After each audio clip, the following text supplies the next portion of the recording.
GeoGebra, o que acontece? Vou fazer o gráfico aqui. Tá. Então,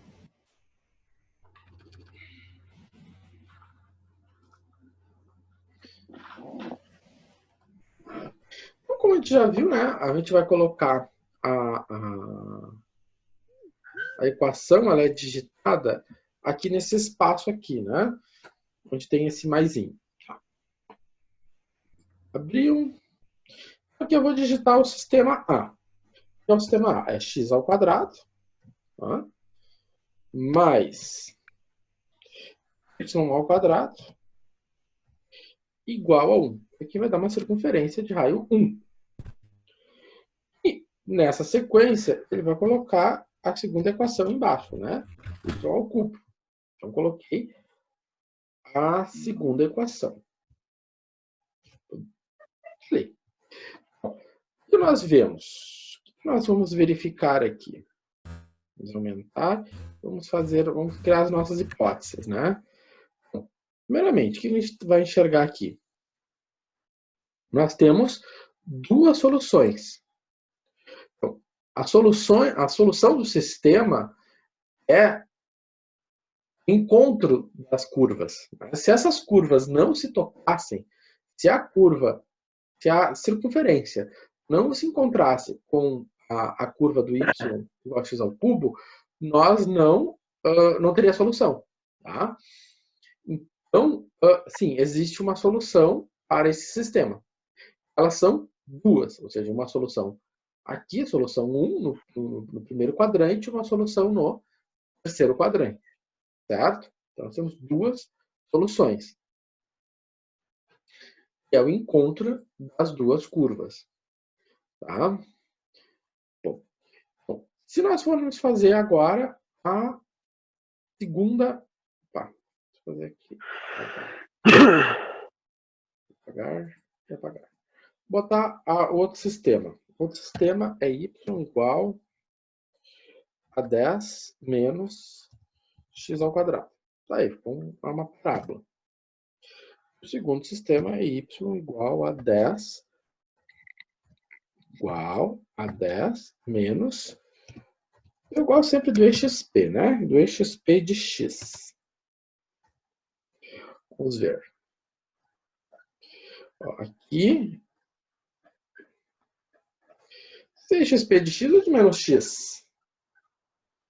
Por que eu não digitei? Ah, tá ali. EXP de x, ali, ó.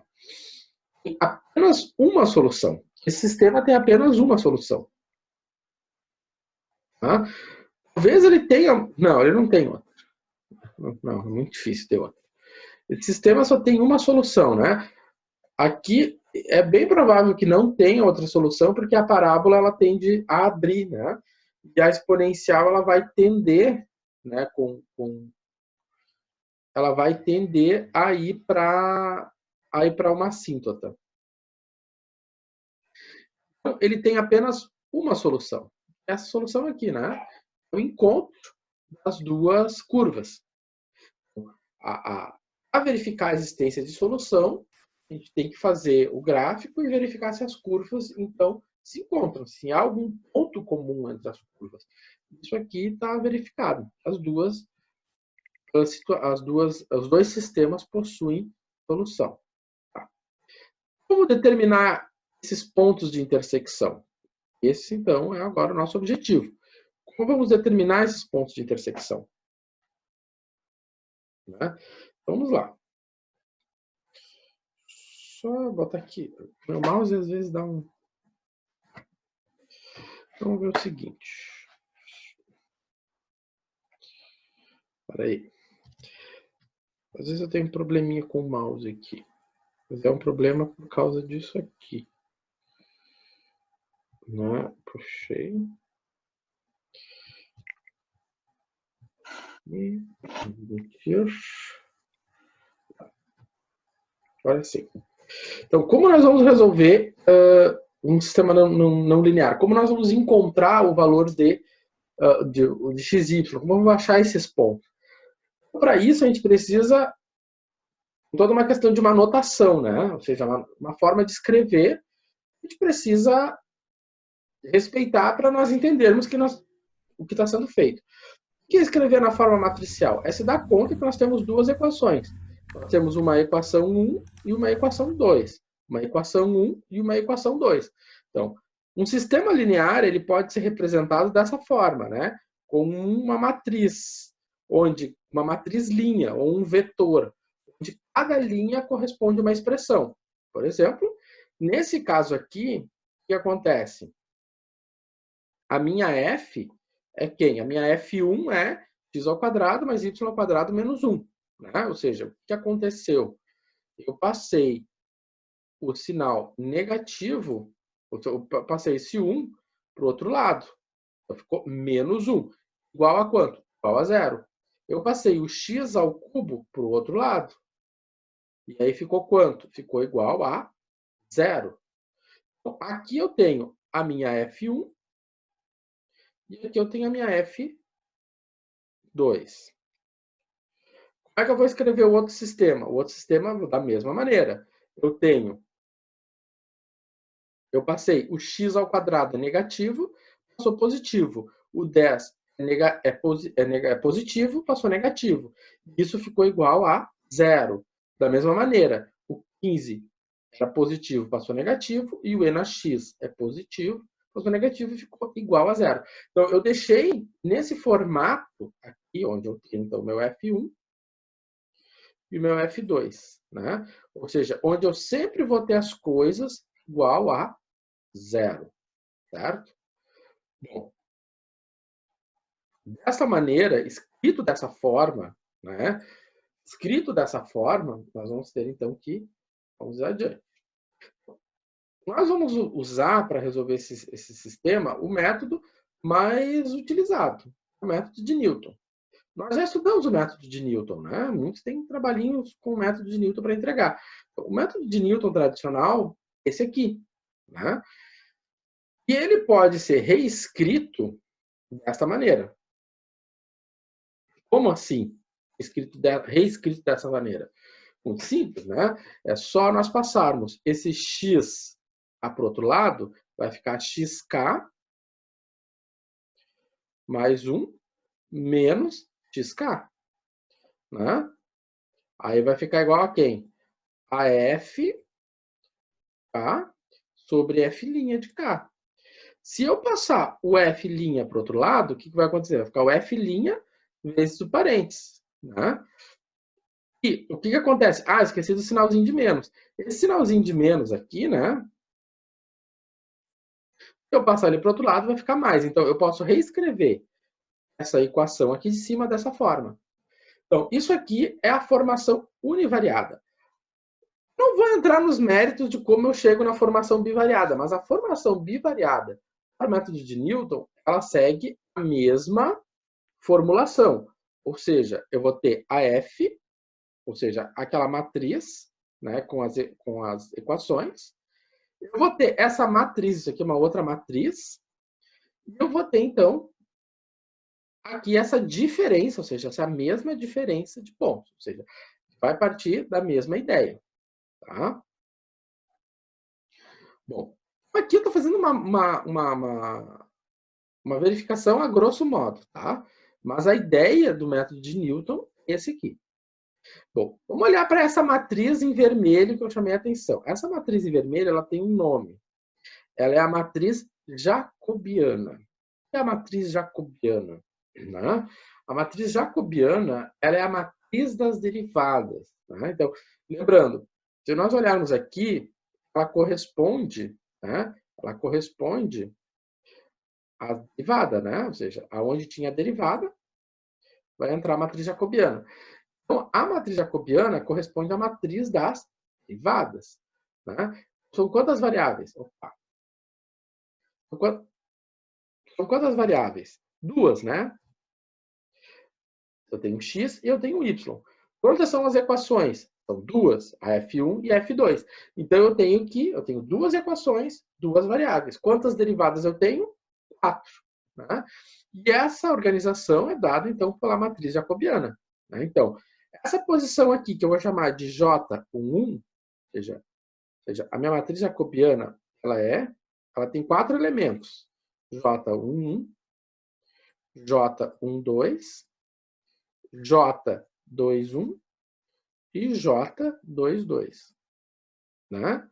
Aqui são os elementos dessa matriz. Então, o J11 corresponde à derivada da F1 em relação a x, o J12 a derivada da F1 em relação a y. Agora, o 21, a função 2 em relação a x, a função 2 em relação a y. Tá? Vamos ver como é que funciona isso. Bom, então vamos pegar aqui os nossos sistemas.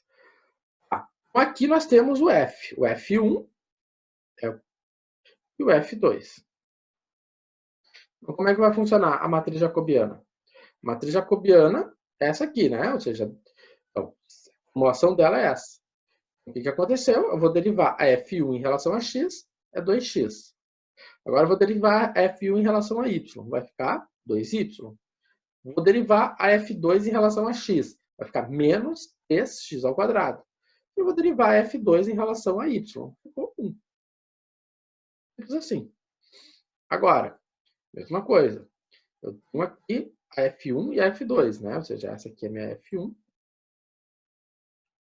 e essa aqui é minha F2. Vou aplicar, eu vou calcular a matriz jacobiana. Então, se eu derivo isso aqui em relação a x, é 2x. Se eu derivo a F1 em relação a y, se eu derivo a F1 em relação a y, isso aqui dá 1. Se eu derivo a F2 em relação a x, dá só na x. Se eu derivo em relação a y, dá 1. Né? Então, a matriz jacobiana é uma matriz de derivadas, certo? Uma matriz de derivadas.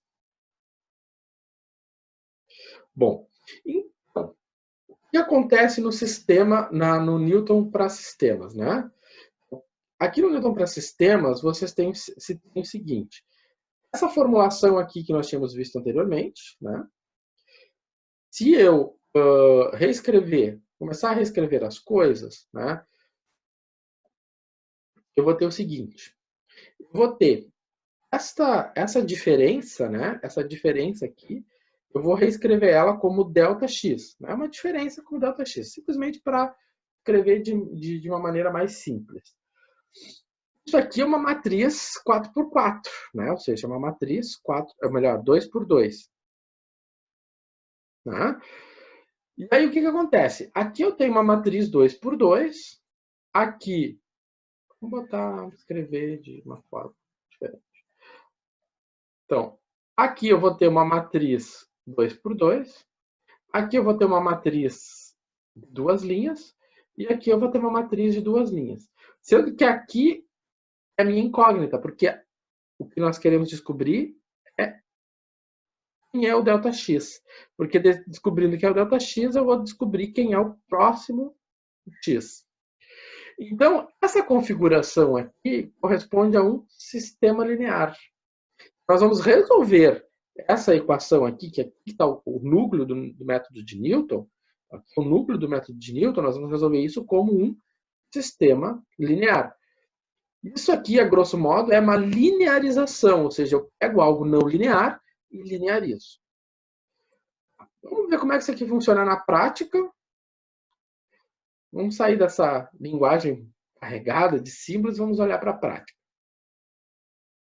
Vamos analisar como é que a gente resolve esse sistema aqui. Vamos fazer uma iteração na mão para a gente ver que a gente nunca mais precisa fazer isso na mão. Mas a gente tem que aprender, né? Vamos dizer assim, vamos aprender que é melhor fazer no computador do que fazer à mão. Então, o que acontece? A gente sempre vai precisar de um ponto de partida. Ou seja, a gente sempre vai precisar de um ponto de partida. Porque ele é um método iterativo, precisa de um chute inicial. Certo? Você vai fazer uma localização no GeoGebra. Né? Esse ponto de partida vem da localização do GeoGebra. Isso aqui é uma suposição. Você faz a suposição. Ou é dada a suposição. Ou o problema diz a suposição. Né? Aí é a hipótese de quem está resolvendo o problema. Ou de quem diz para resolver como é para fazer. Então foi feita essa suposição. Eu quis supor que seja 1 e 1. né? Ou seja, eu estou dizendo aqui, meu x inicial vai ser 1, que o meu y inicial vai ser 1. Então, eu quero determinar quem é o próximo x. Né? Quem é o próximo x, quem vai ser o x1 e quem vai ser o y1. Ou seja, quem é o x e o y na próxima iteração. Tá? É o x e o y na próxima iteração. Então tá, como é que a gente vai fazer isso? A gente vai usar o método de Newton. A gente vai usar o nosso bom e velho método de Newton. Como? Vamos ver o que acontece. Então, quem é o xk? O xk é esse x maiúsculo, é o x minúsculo k, y minúsculo k. Então, se eu tenho uma condição inicial de x0 maiúsculo, então o meu x0 minúsculo é 1 e o meu y0 é 1. O que nós queremos? Nós queremos o próximo x1, no caso o x1 e o x2. Ou seja, nós queremos ir para a próxima iteração. Então tá.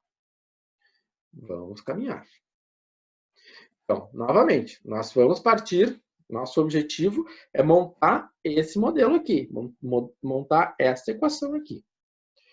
Vamos ver o que a gente precisa. Quem é o f de x? Né? A gente precisa saber o f para montar uma parte da equação. Tá. Quem é o j? Ou seja, o j ele vem para cá, né? Ou seja, esse f ele vem para cá, o j ele vem para cá. E, na verdade, para a gente saber quem é o j, nós precisamos saber quem é o f. Ou seja, o j depende do f. Mas, nós queremos, então, o próximo x. Se o meu k é 0, né?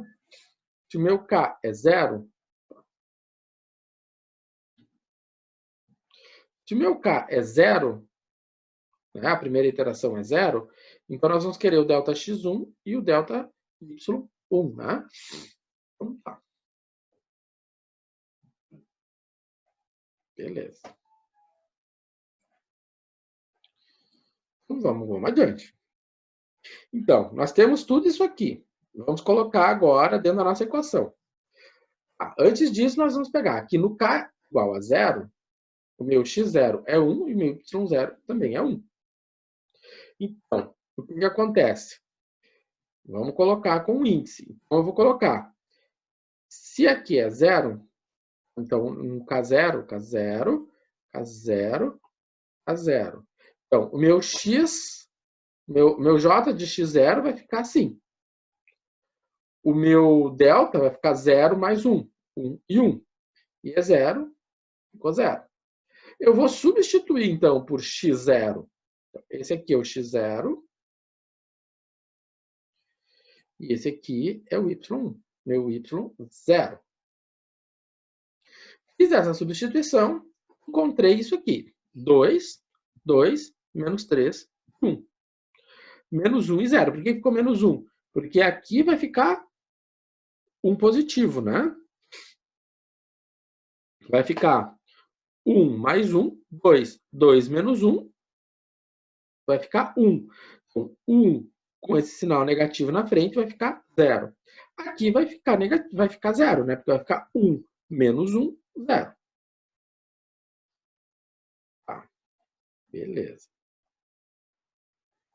Então, agora, o que nós vamos ter?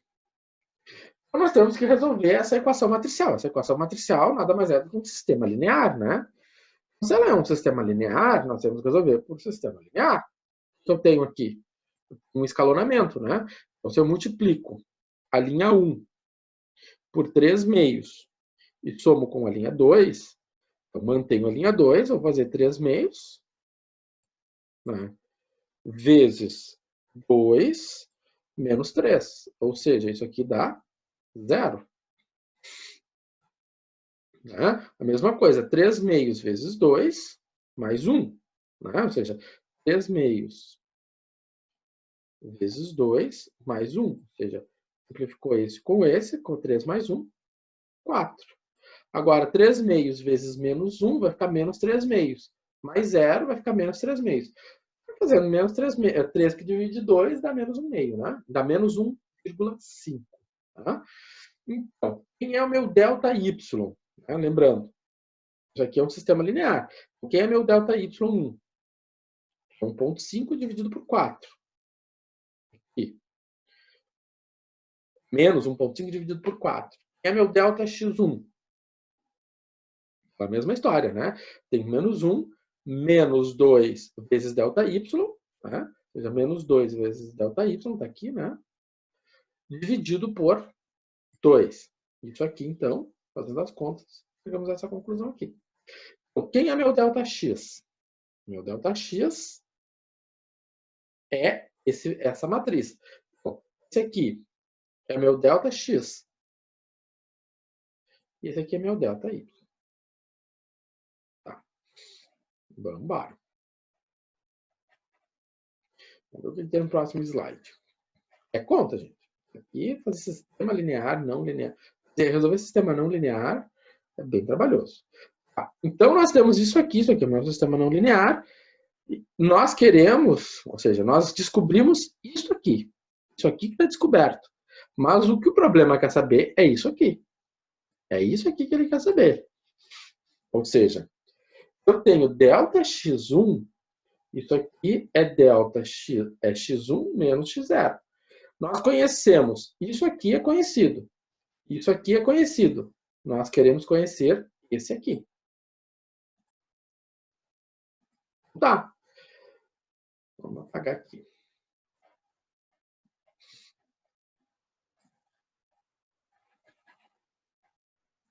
Então, olhando para cá. O que acontece? Eu tinha esse valor para ΔX e para ΔY. Então, eu tenho ΔX é igual a x1, ΔX1 é igual a x1 menos x0. Ou seja, se eu isolar o x1, esse x0 passa para o outro lado, passa positivo. Então, se eu conheço meu x0, né? Meu x0 era 1. Meu ΔX foi o que nós descobrimos aqui, né? Ou seja, esse valor aqui. Então, meu x1 é 0,875. Mesma forma. O meu ΔY é igual a 1 y1 menos y0. Mesma coisa. Uhum. Então, eu vou pegar esse y aqui era 1, condição inicial, e este valor aqui, ele veio para cá. Dessa maneira, eu vou ficar com y igual a 0,625. Tá. Então, vamos analisar esse resultado. Então, analisando esse resultado, o que nós vamos ver? Né? Nós começamos, o nosso chute inicial foi aqui. Né? 1 e menos 1. Exatamente aqui. Então, x, nesse ponto aqui, o x0, nós iniciamos com x0 igual a 1 e y0 igual a 1. Ou seja, nesse ponto aqui. Para onde é que nós fomos? Nós viemos para x igual a 0,85. Vou botar por aqui. Né? x0 igual a 85 e 6,5. Ou seja, nós viemos parar mais ou menos por aqui assim, né? Então, essa aqui é a primeira iteração. Então, aqui era a condição inicial, k igual a 0.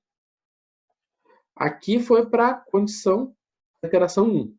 Onde é que está a solução? A solução está aqui. E a solução é 0,82 e 0,56. Ó, aqui está bem pertinho, né? Aqui nem tanto. Bom, a questão é, como nós vamos trabalhar com isso? Vamos fazer todas essas contas? Quantas iterações nós vamos fazer? Né? Uma conta dessa pode demorar bastante tempo. Para nós fazer isso de forma automática, né?